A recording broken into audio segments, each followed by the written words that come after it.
미국 대통령은 왜 쉽게 대외 정책을 바꿀 수 있을까요? 미국 대통령은 단극이라 견제받지 않는 상황에서 지정하기 자유를 한 번 더 부여합니다. 미국은 다른 국가의 눈치를 볼 필요가 없어서 쉽게 정책을 바꿉니다. 그래서 한국이 무엇을 할 수 있을지가 고민입니다. 미국 대선에서 누가 당선될까요? 2024년 미국 대선에서 바이든이 재선에 성공할까요? 트럼프가 다시 백악관을 장악할 수 있을까요? 세계 패권국의 지도자 결정은 우리 모두의 생활에 영향을 미칩니다. 가장 현실적으로는 미국 주식에 투자하는 사람들에게는 어떤 종목이 뜰지가 걸려 있습니다. 미국에 투자하지 않는 더 많은 사람들에게도 미국 대통령이 누가 되는지는 금리 등 실생활에 직결됩니다. 그래서 이번 선거에 누가 될지 궁금할 수밖에 없습니다. 사실 가장 관심 있는 이들은 중국 지도부와 북한 지도부일 것입니다. 국제정치 아이러니겠죠. 그런데 정말 우리가 궁금한 것이 누가 대통령이 될지일까요?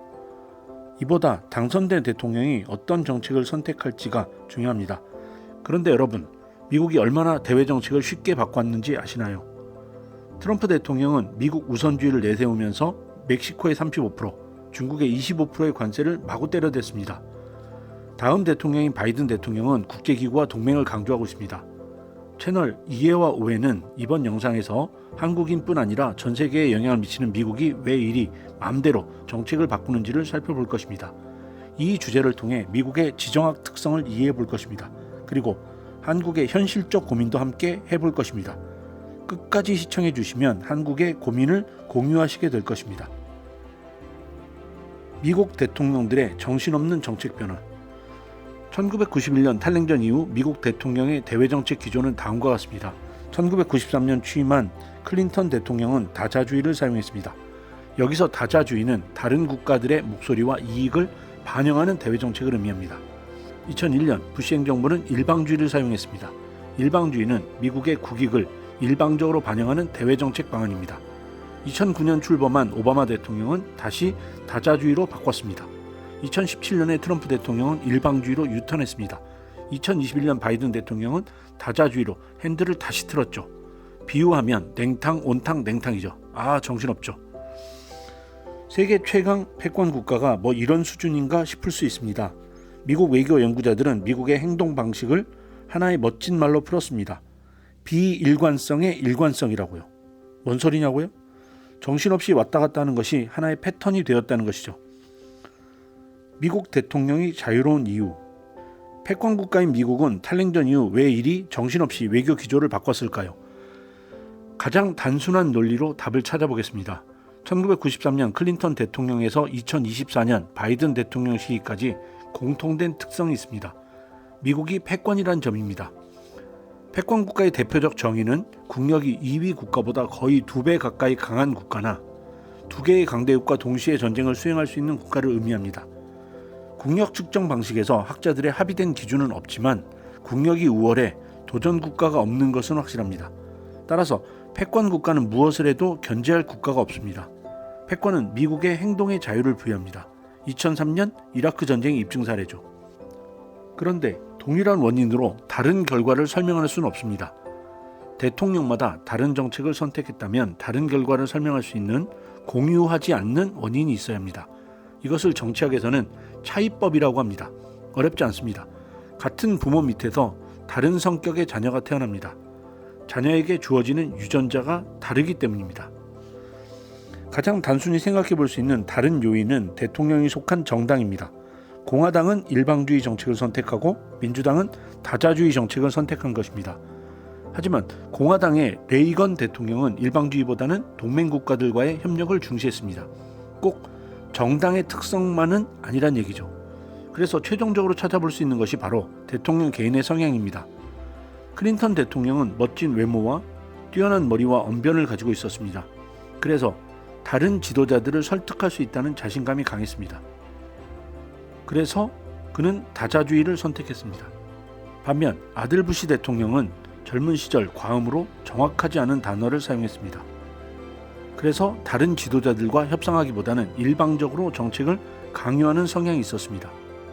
정리하자면 패권 체제에서 자유롭게 된 미국 대통령들은 자신들의 개인적 성향에 따라 다자주의와 일방주의를 오간 것입니다. 지정학이 달아준 날개. 미국의 지정학이 미국 대통령에게 제트 추진기 같은 날개를 덧붙여 주었습니다. 미국의 지정학은 세 가지 특징을 가집니다. 첫째, 미국 지정학은 안보를 보장해 줍니다. 태평양과 대서양이라는 두 개의 바다는 다른 강대국의 대규모 공격을 막아줍니다. 1941년 일본이 진주만을 공격한 것도 미국 본토에 충격을 줄 수 있는 공격이 불가능했기 때문입니다.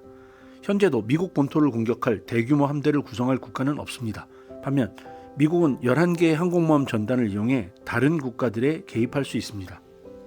둘째, 미국의 거대한 농지는 식량을 충분히 제공해 줍니다. 미시시피 강을 중심으로 발전한 미국 서부 농경지는 전 세계 3대 곡창지대 중 하나입니다.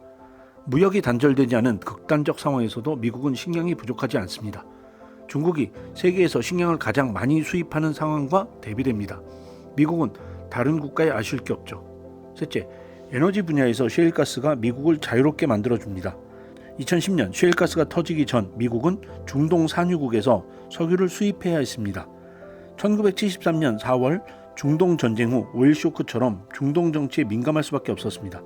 하지만 미국의 셰일가스 생산 단가가 낮아지면서 더 이상 석유와 천연가스를 수입하지 않아도 되는 상황이 되었습니다. 이 역시 미국이 다른 국가들의 눈치를 볼 필요가 없게 만들었습니다. 탈냉전기 미국의 지정학은 미국에게 프리핸드를 주었습니다. 미국이 원하는 것을 할 수 있게 만들었죠. 이런 상황에서 미국 대통령은 자신을 지지하는 유권자들이 원하는 것을 대외 정책으로 선택했습니다. 트럼프를 지지했던 이들이 대중국 관세로 보복해주기를 원하면 이것을 거침없이 할 수 있었던 거죠. 이념과 동맹이 덜 중요한 세상. 냉전기에도 미국은 이랬을까요? 그렇지 않습니다. 라떼는 한번 합시다. 냉전기 때는 미국이 소련이라는 사회주의 맏형을 상대해야 했습니다. 미국과 소련 사이에 간을 보는 국가들이 있어 미국도 자유민주주의 이념이 빅보스로서 제약이 있었습니다. 베트남 전쟁처럼 굳은 일도 해야 했죠.